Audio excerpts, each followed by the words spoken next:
Alright, so hey guys, welcome to another Warframe video, and today we're gonna take a quick look at our newest melee weapon, the one and only Ninkondi Prime. So, if you want to get your hands on this puppy, you can get the blueprint as a common drop from the Neo R2 relic, the chain as an uncommon drop from the XCP1 relic, and the handle as a rare drop from the Meso N7 relic, and you have to get one blueprint, one chain, and two handles.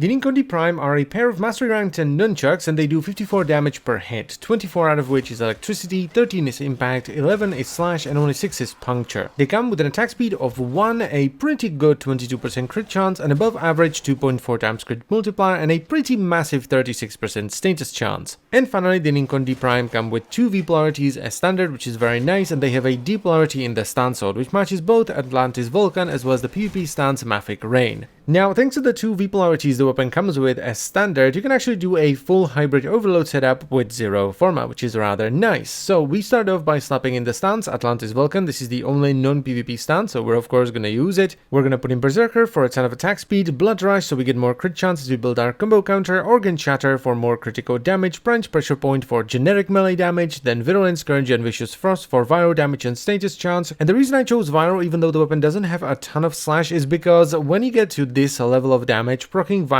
is just the best thing you can do. After that, we're running Condition Overload, so we get more melee damage as we proc status on the enemy, which works fantastically on the Ninkondi because we have sort of an equal-ish amount of slash, puncture and impact, as well as viral and electricity, so that's all really good, and we top it all off with Drifting Contact for combo duration and status. Now, one thing about nunchucks in this game, or rather Atlantis Vulcan, which is the stance for nunchucks, is that the combo that feels the best, i.e. the button mash combo, is also the weakest. So if you want to see the true power of any of the nunchucks, whether it be Ninkondi, Ninkondi Prime or Chaku, you want to go for the pause combo Infernal Maelstrom, because this combo has 4 attacks at the end that hit everything around you for double damage. The final one is also a slam, and there are triple strike, quad strike, triple strike, and another triple strike. So within the span of 4 attacks, it will hit the enemy 13 times for double damage, and it will slam them at the end as well. And the reason I'm telling you all of this isn't just to make myself sound smart, but because this is one of the dirtiest combos for a hybrid overload setup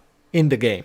And it will decimate everything, even in the simulacrum, from a cold start with just a single combo. It is just ridiculous. And you should definitely learn and use it, because as I said already, it is not that hard to pull off, especially if you get all that extra attack speed from Berserker. And while you're at it, you might as well learn the charge combo as well, which is also very easy to do, because you simply hold the attack button at the start for a bit and then you mash it until the combo is over, and this one will give you an insane amount of mobility with the 2 dashes. But enough about combos. What about the weapon? Is it any good?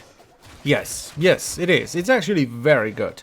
It's a bit of a shame that it doesn't have a unique mechanic, but I mean the fact that it has IPS and electricity, yeah, that's pretty good. And overall, it's just a really awesome condition overload weapon, because while having mostly slash is also very strong, because slash procs are really good, especially if you pair them up with viral, having equal-ish amounts of impact, slash and puncture can also be very strong if the weapon has the right supporting stats, which this does. And it's because having a balance of these does 2 things. Number 1, it makes condition overload stacking much more reliable, because you're just gonna proc impact, slash and puncture all over the place, so there's that. And that just gives you a better base for stupid damage to happen all the time, but it also makes elemental procs far more likely to happen as well. And that's because physical and elemental procs in this game aren't weighted the same. Physical procs are, I do believe, 4 times more likely to occur than elemental ones. So if you have, let's just say, the same amount of slash and corrosive, slash is going to proc far more often than corrosive. So weapons that do an overwhelming amount of slash, impact or puncture will also proc an overwhelming amount of slash, impact or puncture. And that, unsurprisingly, isn't great for condition overload, because you want to proc as much stuff as possible. And that's where a weapon like the Ninkondi Prime comes in, because you don't have this overwhelming amount of damage taking up all the status effects, so it procs everything all over the place. But anyway, I think I've been rambling for long enough, so I give the Ninkondi Prime a thumbs up. It is an awesome weapon, and I thank you very much for watching. As always guys, I hope you've enjoyed the video, and I will see you next time. Bye bye.